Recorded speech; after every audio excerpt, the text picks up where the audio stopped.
Nouveau numéro de Ça vaut le coup, l'émission qui donne du sens à votre épargne. Aujourd'hui, on vous parle du prix de l'énergie qui flambe, qui flambe, qui flambe. Bonjour Benjamin. Bonjour David.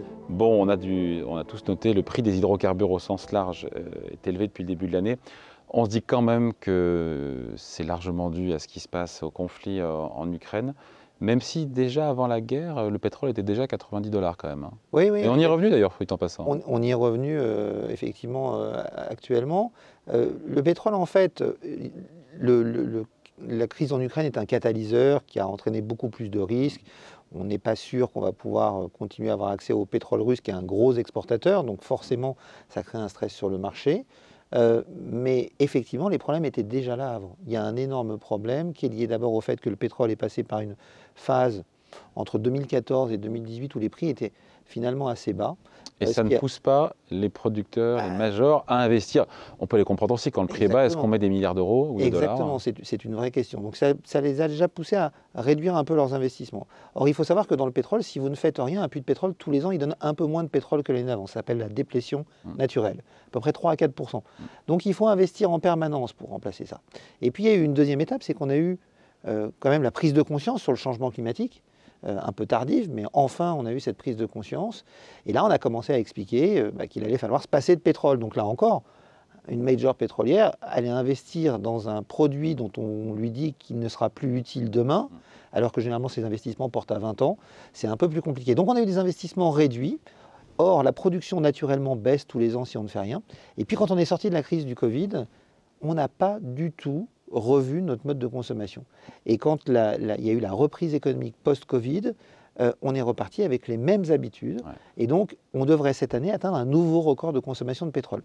Donc, vous comprenez bien, David, que si d'un côté, on a une production qui est contrainte et de l'autre, une consommation qui ne l'est pas, pire que ça, les gouvernements, pour des raisons sociales compréhensibles, subventionnent le prix du pétrole pour que les gens puissent continuer à utiliser leur voiture. Donc ça retarde l'effet prix. Donc vous avez une consommation pétrolière qui n'est pas du tout limitée, sur laquelle on ne fait pas d'efforts, et une production qui est limitée. On sait comment ça se termine avec des prix qui sont durablement élevés. Ouais. Après, il y a beaucoup d'économistes qui nous disent que, voilà, que le pic d'inflation n'est pas très loin, qu'on y est proche. C'est vrai que les prix de l'énergie, globalement, se sont à peu près stabilisés. Je pense au pétrole, effectivement. Ouais. Et donc voilà, on se dit que c'est pas faux et qu'il faut arrêter de s'angoisser en se disant que le pétrole va retourner à 150 $ et que les énergies vont rester très chères puisque ça se stabilise. Alors le problème, c'est que ça se stabilise. J'ai tout mélangé, j'ai mélangé. Oui, mais la question, c'est à quel niveau ça se stabilise? Parce que si on prend l'exemple du gaz est très bon. Aujourd'hui, on est en train de se dire qu'on va réussir à passer l'hiver, même si on doit se passer du gaz russe. D'accord? Mais pour faire ça, on fait appel à du gaz naturel liquéfié. Et il se trouve que les capacités de production de ce gaz naturel liquéfié, qu'il faut compresser pour transporter à travers des bateaux à très faible température, elles sont limitées, ces capacités de production de ce gaz liquéfié. Donc si on accapare ce gaz, c'est qu'on l'enlève à quelqu'un d'autre, en l'occurrence les Asiatiques. Et donc il va y avoir une guerre des prix qui va s'enclencher et qui fait que effectivement, l'effet de base sera peut-être un peu moins élevé parce que les prix sont maintenant élevés depuis assez longtemps. Mais si on se stabilise à des prix très importants, ça va quand même avoir un impact sur la croissance auquel il faut faire attention. Et puis les autres énergies, celles qu'on est en train de développer, les énergies décarbonées, ont elles aussi un certain nombre de contraintes, des contraintes opérationnelles. Mais pourquoi est-ce que l'éolien et le solaire a des raisons d'être plus chers? Alors, pour plusieurs raisons. D'abord, il ne vous aura pas échappé que ces dernières années, on a déjà eu l'occasion d'en parler, on ne fait pas d'électricité avec du vent ou avec du soleil. On fait de l'électricité avec un transformateur qui convertit l'énergie du vent ou du soleil en électricité. Et ce transformateur, il est fait de métaux. Or, les métaux a baissé là. Alors, il rebaisse récemment, mais depuis maintenant plus d'un an et la reprise économique post-Covid, on a des prix qui ont énormément monté sur certains métaux. On a pris plusieurs centaines de pourcents. Donc, on est sur une situation où Bloomberg New Energy Finance, qui est une agence spécialisée sur ce type d'analyse, estime que avec la hausse des prix qu'on a connue ne serait-ce que l'année dernière, on devrait cette année annuler 5 ans de baisse des prix de production de l'éolien et du solaire. Dans le domaine des batteries, liée à la production à grande échelle. Voilà, aux économies d'échelle avec le développement, la production de masse qui ont permis de contrebalancée par la hausse des coûts des intrants. Exactement, de plus en plus. Et cette hausse des coûts des intrants, elle joue sur l'éolien et sur le solaire, mais elle rejaillit aussi sur d'autres secteurs d'activité. Aujourd'hui, il y a une énorme crainte sur le secteur agricole. On a le gaz est à la base aujourd'hui de la production d'hydrogène, qui est à la base lui-même de la production d'ammoniac qui sert à faire les engrais.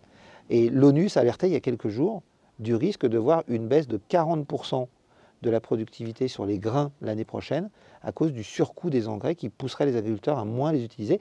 On aurait là un vrai problème et potentiellement un problème d'appréciation des prix extrêmement important. Donc votre conviction, c'est qu'on n'est pas au bout de nos peines et qu'indépendamment de cette crise énergétique actuelle liée au conflit, enfin, exacerbée par le conflit en Ukraine, les prix de l'énergie vont rester durablement, structurellement élevés. Ouais, Vous metteriez votre chemise là-dessus? Ouais, si je devais synthétiser, je dirais que la transition énergétique va coûter très cher et va probablement être inflationniste. Mais ne pas faire cette transition énergétique nous coûtera encore plus cher au niveau financier, mais surtout au niveau humain. Donc on n'a pas le choix. Et je ne mettrai peut-être pas ma main à couper sur ce sujet, mais en tout cas, j'y mets ma chemise, oui. J'y mets mon travail. Ouais, même si, encore une fois, il y a cette volonté en Europe de décorréler le prix de l'électricité du gaz, puisqu'on sait qu'aujourd'hui, il y a un système de mode de calcul qui est basé sur l'unité marginale de production de gaz, qui est liée évidemment en fait, on a voulu rentrer au gaz russe. On a voulu rentrer ce moyen, enfin cet élément central et stratégique qu'est l'énergie dans la concurrence. Et c'est pour ça qu'on est venu à cette méthodologie de calcul sur la base de la dernière unité appelée. Parce que le prix du gaz aux États-Unis n'est pas du tout à ce tarif-là. Je crois qu'il est 8 fois moins cher. Et alors, il a monté parce que comme on importe beaucoup de gaz maintenant depuis les États-Unis, oui, notamment du gaz naturel liquéfié, ça a fait monter les prix. Mais effectivement, il nous coûte moins cher ou plus cher que le gaz russe, ce GNL américain? Le GNL, ça coûte plus cher, beaucoup plus cher. Mais ce que je veux dire, c'est que donc, on a voulu rendre concurrentiel un marché qui est stratégique. Et là, je pense que ce n'était pas forcément la bonne direction. Du reste, on est en train de le réaliser, puisque en France, on parle de nationaliser à EDF. Ouais. Et en Allemagne, ça se finira peut-être aussi comme ça, vu l'état des opérateurs actuellement. Donc il y a eu des erreurs stratégiques dans le fonctionnement, encore une fois, de la formation des prix sur le marché de l'électricité, puis l'erreur stratégique aussi de l'Europe qui était un peu aussi un billet allemand de n'avoir pris comme fournisseur de gaz russe que la Russie, dont on est en train de s'affranchir à marche forcée. Oui, et puis il y a d'autres points qu'on peut soulever, notamment le manque de cohérence et de cohésion dans les décisions d'évolution du système énergétique. Je m'explique, chacun dans son coin est en train de faire sa transition. Mais tous les pays européens sont interconnectés aujourd'hui pour leur marché énergétique, et notamment pour le marché de l'électricité qui sera le vecteur énergétique de la transition.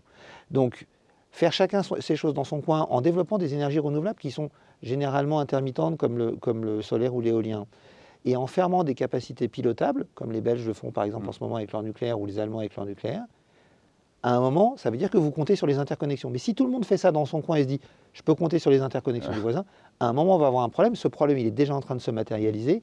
Avec l'été très chaud qu'on a connu, la Norvège a connu un manque de précipitations. La Norvège est normalement le deuxième exportateur européen d'électricité et a prévenu que cet hiver, il n'était pas certain qu'il pourrait exporter de l'énergie.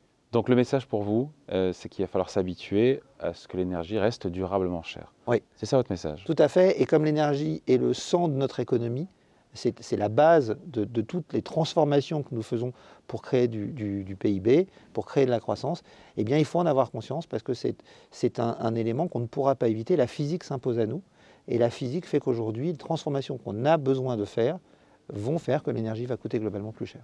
Et l'explication finie, Benjamin Louvet. Merci Benjamin. Merci David. Et ça vaut le coup revient évidemment sur Boursorama la semaine prochaine.